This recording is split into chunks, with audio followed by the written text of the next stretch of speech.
ja pauhaa yötä päivää, mut tontut miettii mitä käteen jää. Ei palkka kummoinen oo pipari, kun selkä huutaa ja lapojen välissä tikari. Tontut tahtoo palkan korotuksen, ruokatunnin ja glögitauotuksen. Jos se pukki taivuu, lakko mennään, lahjat jää saamatta, pahoin pelkää. Pahoin pelkää.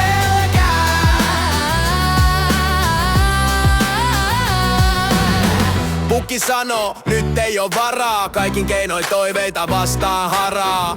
Työnteon sijaan pajan ovi kiinni, ei oo tunnelma korvatunturilla enää fiini. Pukki on kitsas, eihän sellainen käytä, ei kohta pajalla yhtään tonttua näy. Tontut marssii kyltejä punaisin enin, aikovat aloittaa vaikka likaisen pelin.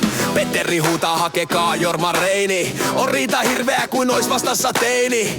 Nyt Jorma avuksi rientää reellä, ja neuvottelutavan rauhoittavalla teellä.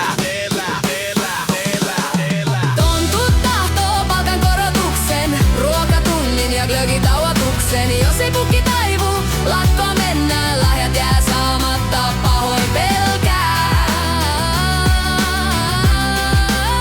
Pahoin pelkää.